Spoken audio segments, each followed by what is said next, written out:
இந்த நாளில் விசேஷமாய் போதகர் தாஸ், போதகர் சார்ல்ஸ் இருப்பது குறித்து மிகுந்த மகிழ்ச்சி. உங்கள் இருவரையும் நிகழ்ச்சிக்குள்ளாய் நான் வரவேற்றுக் கொள்கிறேன். அருமையான பாடத்தை நாம் படிக்க இருக்கிறோம். தாஸ் துவக்கி வைங்க. கர்த்தருடைய மாறாத மகத்துவ நாமத்திற்கு மகிமை உண்டாவதாக. கர்த்தருடைய கிருபையினாலே 2024 ஆண்டின் 3ஆம் காலாண்டிலே மார்க்குவின் சுவிசேஷத்தை நாம் பாடமாக படித்து கொண்டிருக்கிறோம். இன்றைக்கு நாம் படிக்க இருப்பது இந்த காலாண்டினுடைய 4வது பாடம், உவமைகள் என்று தலைப்பு கொடுக்கப்பட்டிருக்கிறது.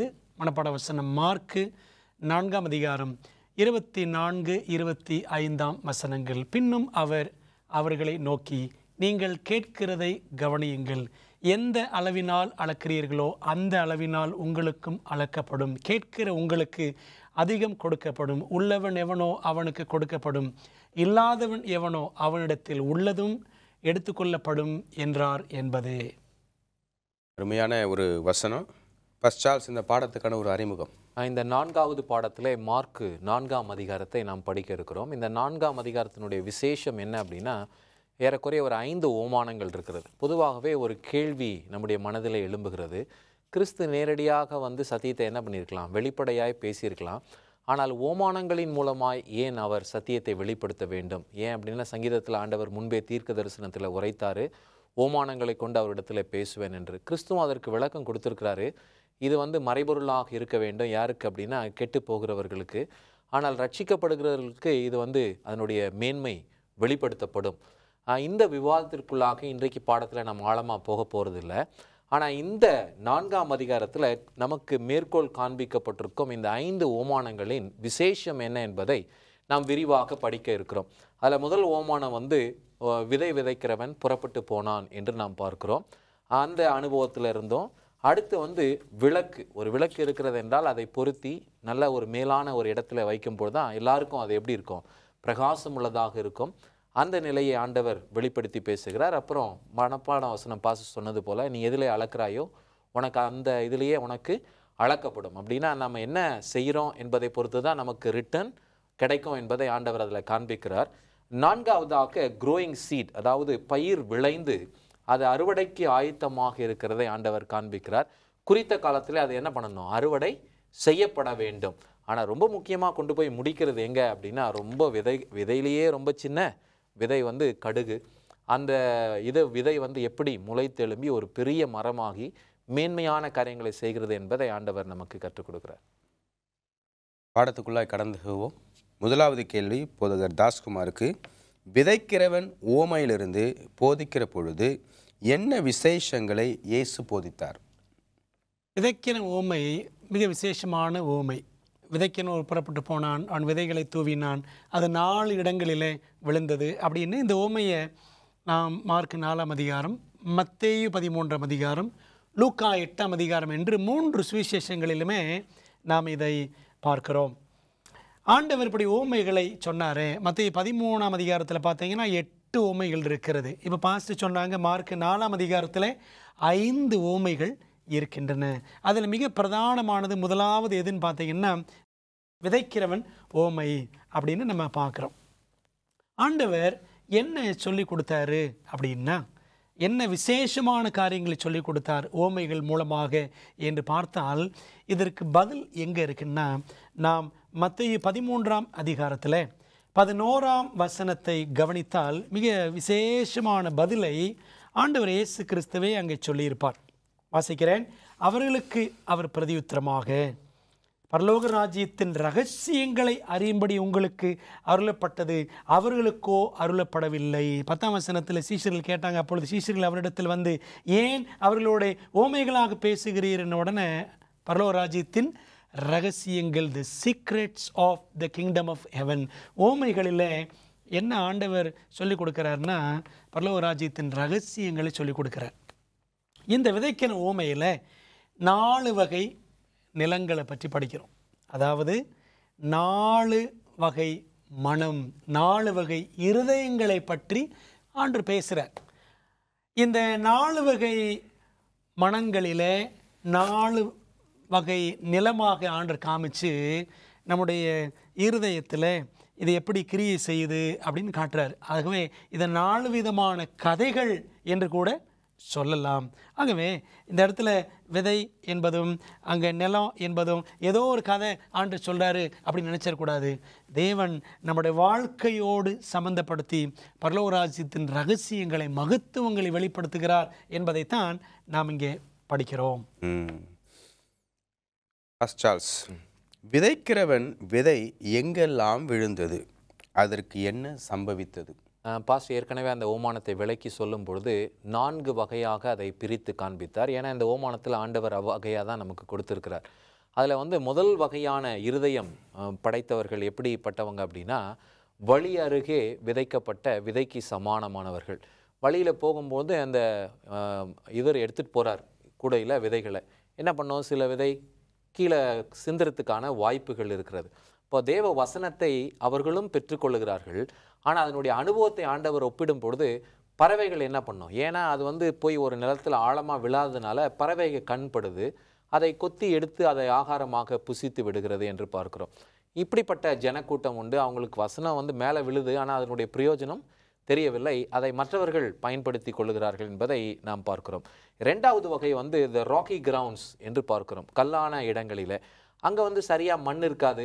ஏதோ கொஞ்சம் இருக்கிற மண்ணை வச்சு ஒரு 2 வாரம் என்ன பண்ணணும்னா அது முளைத்து எழும்பும். ஆனால் வேர் பிடிக்கணும் இல்லையா, வேர் பிடிக்கிறதுக்கான வாய்ப்புகள் இல்லை. அதுவும் என்ன ஆகிடுது, தளர்ந்து போகிறது என்று பார்க்கிறோம். இது 2வது சாரார் மக்கள். 3வது சாரார் யார் அப்படின்னா, முள் அருகே அல்லது முள்களுக்கு மத்தியிலே விதைக்கப்பட்ட விதையானது. அதுவும் என்ன பண்ணோம்னா நல்ல முளைத்து எழும்பும். ஆனால் அது எவ்வளவு நேரம் வரும் அப்படின்னா, அந்த முள்ளெல்லாம் அதை ஒடுக்கி போடும் வரைக்கும் அது வரும். இதை எதற்கு ஆண்டவர் ஒப்பிடுகிறார் என்றால், இந்த முள் வேறு ஒன்றும் இல்லை, உலக ஆசைகள், பல்வேறு விதமான இச்சைகள், அசுத்தமான காரியங்கள் உள்ளே பிரவேசித்து அந்த மனுஷன் கனி கொடாதபடிக்கு அவனை ஒடுக்கி போடுகிறது என்று பார்க்கிறோம். இந்த 3 விதமான இருதயம் உள்ளவர்களுக்கு எந்த ஒரு பிரயோஜனமோ இல்லை.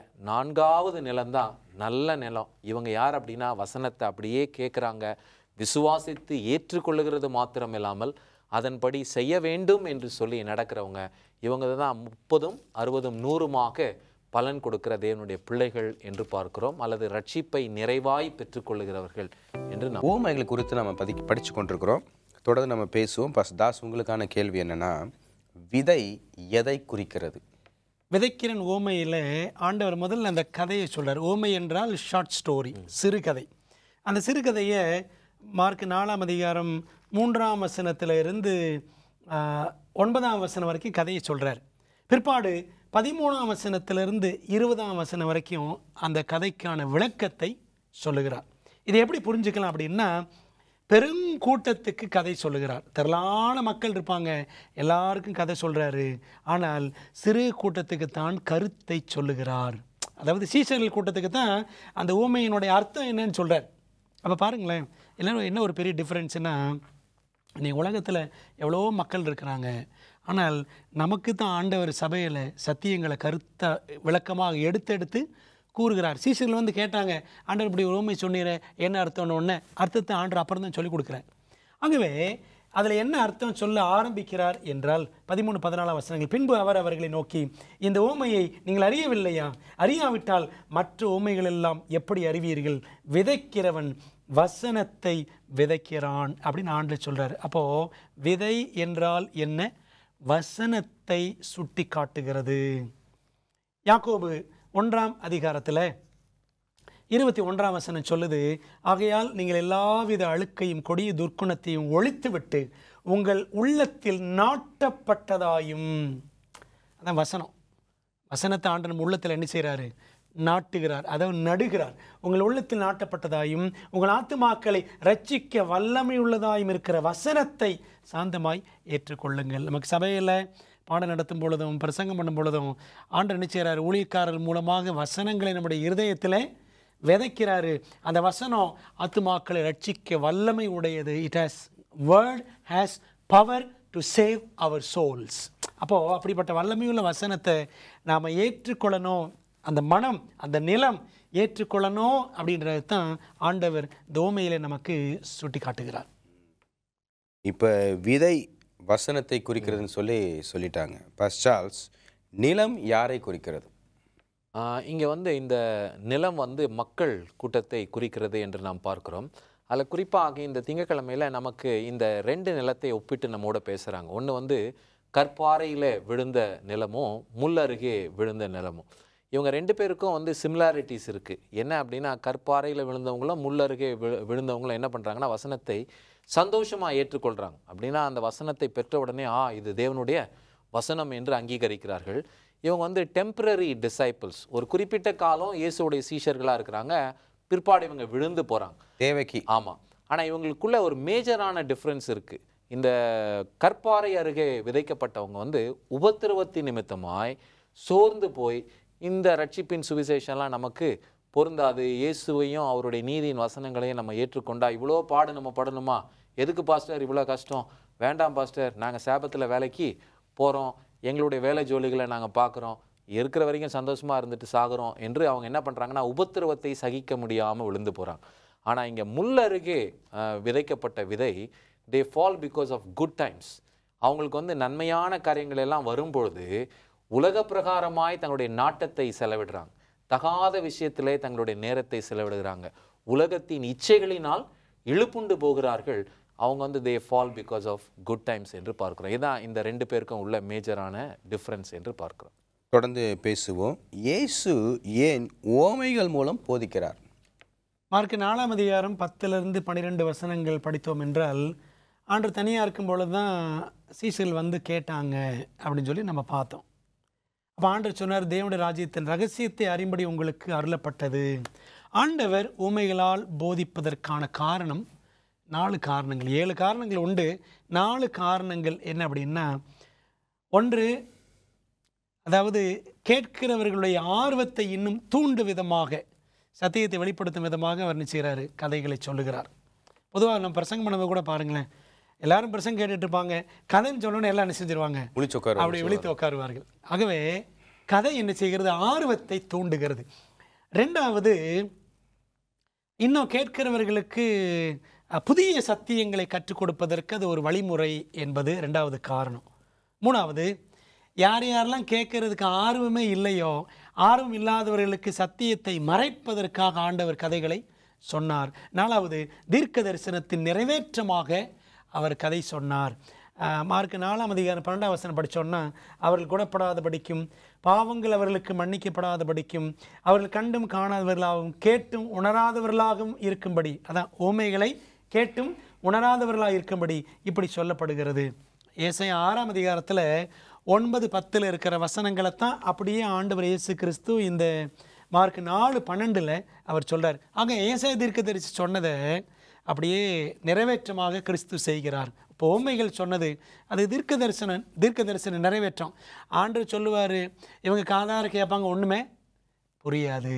ஆகவே இந்த நோக்கத்திற்காகவே உவமைகளாக ஆண்டவர் போதித்தார் என்று நாம் படிக்கிறோம். இஸ்ரவேல் மக்களுக்காக ஏசாயாவிடம் கொடுக்கப்பட்ட செய்தி என்ன? ஏசாயாவுக்கு என்ன சம்பவித்தது? ஏசாயா தீர்க்கதரிசியினுடைய வாழ்க்கையில் அவர் வந்து ஆண்டவரை அல்லது அவருடைய மகிமையை பார்க்கிறதுக்கு ஏதுவான ஒரு பெரிய பாக்கியம் அவருக்கு கிடைக்கிறது. அதை வந்து 6ஆம் அதிகாரத்தில் அவர் பதிவு செய்கிறதை நாம் பார்க்கிறோம். உயரமான இடத்துல இதோ ஆண்டவர் தம்முடைய சிங்காசனத்தில் வீற்றிருக்கும் ஒரு மகத்தான காட்சி. அவர் தம்முடைய ஆலயத்தில் இருக்கிற அந்த மேன்மை, அந்த ஆலயத்தில் இருந்து அவருடைய மகிமையின், அவருடைய வஸ்திரத்தின் தொங்கல் பூமியை நிரப்பினது என்று பார்க்கிறார். அதில் முதல் காட்சி என்ன அப்படின்னா, he sees the glory of God. இந்த தேவன் யார் அப்படின்னா மகத்துவமானவர், மகிமை நிறைந்தவர் என்பதை அவர் பார்க்கிறார்.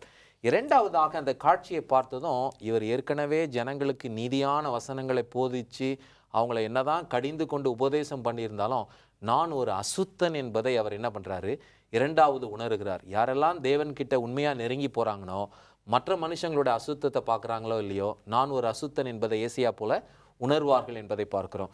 3வது விஷயம் நீங்கள் பார்த்தீங்கன்னா, தேவன்கிட்ட அவர் மன்றாடுறாரு, ஆண்டவரே என்னை சொஸ்தமாக்குங்க. ஆண்டவர் என்ன பண்ணுறாருன்னா அவருடைய பரிசுத்த அக்கினியை எடுத்து இந்த மனுஷனுடைய நாவிலே வைக்கிறார். அசுத்த உதடு உள்ளவன் என்கின்ற அந்த அறிக்கையை ஆண்டவர் உணர்ந்தவுடனே நம்முடைய பாவத்தை உண்மையாக ஆண்டவருக்கு முன்பாக அறிக்கை செய்யும் பொழுது நமக்கு ஒரு சுத்திகரிப்பு கிடைக்கிறது என்பதற்கு ஏசாயா பக்தன் அடையாளமாக இருக்கிறார்.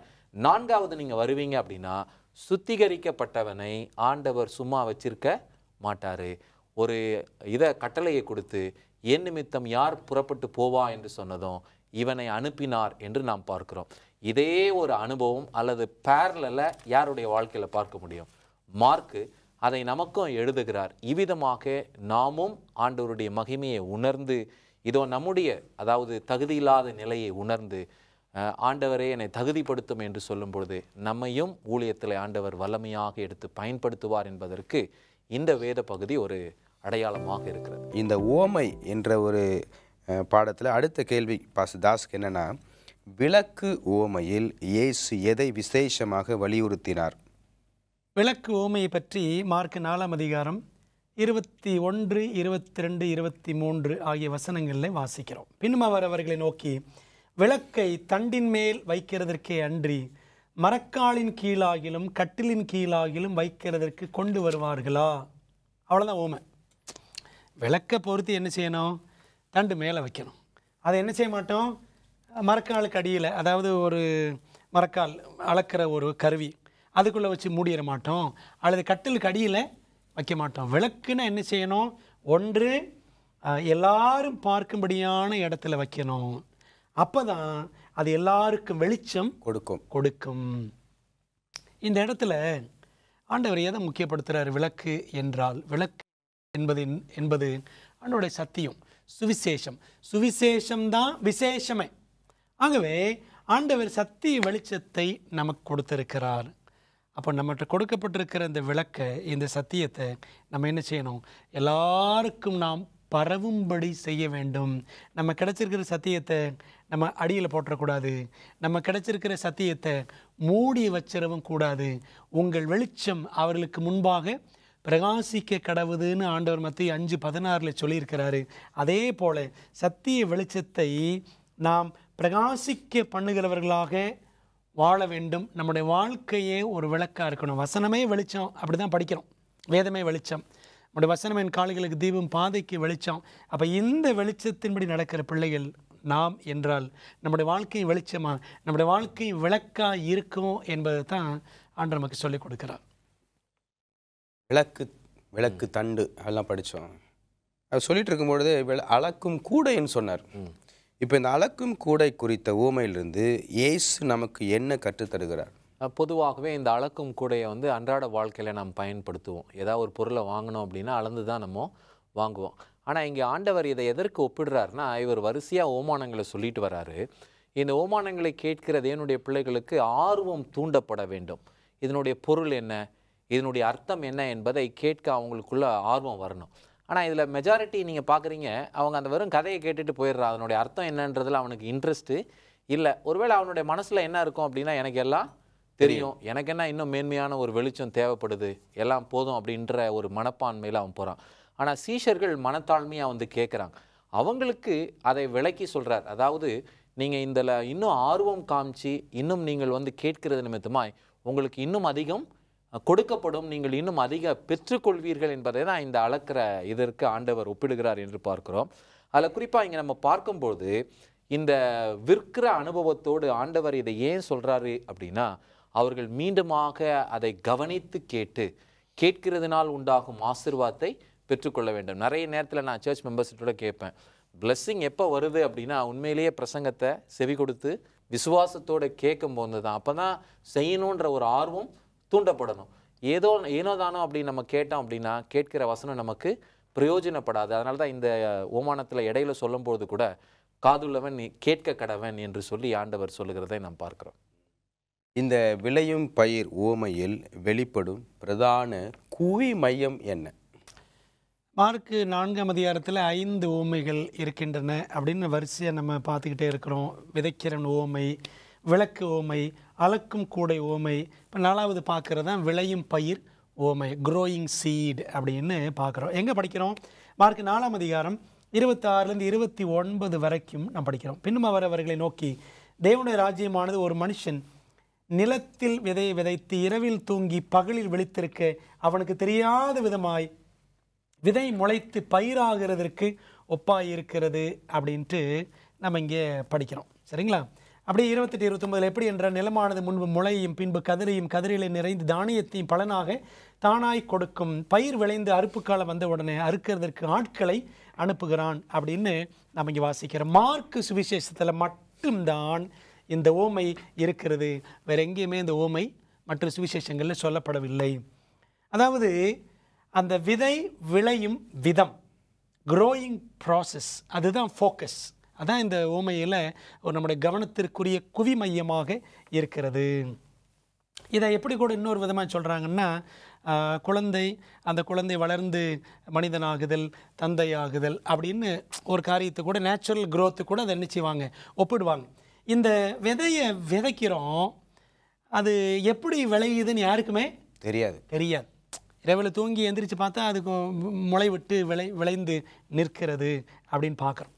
அதே போல தான் நம்ம எவ்வளோ பாஸ்ட் சொல்லிகிட்டு இருந்தாங்க, பிரசங்களை நம்ம கேட்குறோம், இந்த பிரசங்கம் உள்ளே நமக்குள்ளே போகுது, ஆனால் அது விளைந்து அது எவ்வளோ தூரத்துக்கு கனி கொடுக்குது அப்படின்றது உடனே தெரியாது.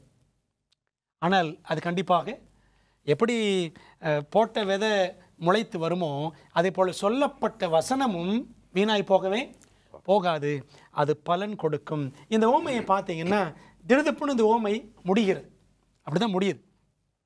அதே போல தான் 2ஆம் வருகையில் உலக சரித்திரம் திடீரென்று முடிவடையும் என்று இந்த ஓமைக்கான விளக்கத்தை வேத அறிஞர்கள் சொல்லுகிறார்கள். பாடத்தை நிறைவு செய்யும் போது ஒரு ஓமை இருக்கிறது. கடுகு விதை ஓமையில் நமக்கு கிடைக்கும் முக்கிய பாடம் என்ன? மிக முக்கியமான பாடத்தை இங்கே நம்ம பார்க்குறோம். ஏன்னா இந்த 4 ஓமானத்தை முடிச்சுட்டு 5வது ஓமானமாக ஆண்டவர் இதை சொல்கிறாரு. இது வந்து தேவனுடைய ராஜ்யமானது எவ்விதமாக விரிவாக கட்டப்பட்டு வருகிறது என்பதை பார்க்கிறோம். கடுகு விதை வந்து சயின்டிஃபிக்காக இதில் வந்து பாயிண்ட்ஸ் போட்டிருக்காங்க. 1 to 2 மில்லிமீட்டர்ஸ் தான் அதனுடைய இது. நம்ம பார்த்துருக்கோம் டெய்லி சமைக்கிறது. அதை வந்து டயமீட்டரில் சொல்லும் போது 0.039 அல்லது 0.079, ஒரு வேளை கொஞ்சம் பெரிய விதையாக இருந்துச்சுன்னா. ஆனால் அந்த விதை விதைக்கப்பட்ட பிறகு ஒரு மகத்தான செயலை பார்க்குறோம். இதை எப்பவுமே நான் வந்து பிரசங்கத்தில் எப்படி ஒப்பிடுவேன் அப்படின்னா, சாத்தாயம் இந்த உலகத்தை கெடுக்கிறதுக்கு 6000 வருஷமாக அவன் என்ன பண்ணிகிட்டு இருக்கான், முயற்சி செய்து கொண்டிருக்கிறான். ஆனால் மானிட ரூபம் எடுத்து வந்த கிறிஸ்துவோ அவருக்கு வெறும் 3.5 வருஷம்தான் தேவைப்பட்டுச்சு. எதுக்கு அப்படின்னா சுவிசேஷத்தை பிரசங்கிக்கிறதற்கு. ஆனால் அந்த ஒரு சிறிய துவக்கம் இன்றைக்கு நாம் பார்க்கும் பொழுது 12 அப்போஸ்தலர்களை ஆண்டவர் அபிஷேகித்து அனுப்பி பிற்பாடு 70 பேராகி அது 3000 5000 என்று இன்றைக்கு ஏராளமான தேவனுடைய ஊழியக்காரர்கள் எழும்பி தேவனுடைய ராஜ்யத்தின் சுவிசேஷத்தை பிரசங்கிக்கிறார்கள். அதனால தான் இந்த ஓமானத்தில் கொண்டு போய் முடிக்கிறார். அந்த வந்து விதை சின்னதாக இருந்தாலும் அந்த இது மரம், கடுகுடைய மரம் முளைத்து எழும்பும்போது ஆல்மோஸ்ட் 10 feet என்று நாம் பார்க்கிறோம். அப்படி தேவனுடைய ராஜ்யம் ரொம்ப மெல்ல வளர்ந்தாலும் அது ஒரு நிறைவான வளர்ச்சியை காணும் என்பதை ஆண்டவர் இங்கே காண்பிக்கிறார். இந்த நிகழ்ச்சியில் கலந்து கொண்டு இந்த நிகழ்ச்சியின் மூலமாக இந்த பாடத்தை நடத்தி கொடுத்ததுக்காக உங்கள் இருவருக்கும் எனது நன்றியை தெரிவித்துக் கொள்கிறேன். பிரியமானவர்களே, கருத்து மிகவும் முக்கியம். கதையும் முக்கியம்தான், கருத்து முக்கியம். அதற்கு மேலே அந்த கருத்தை சொல்கிற கிறிஸ்துவ முக்கியம் என்பதை நாம் பாடத்தில் படித்து கொண்டோம். தேவன் உங்கள் அனைவரையும் ஆசீர்வதிப்பாராக. ஆமென்.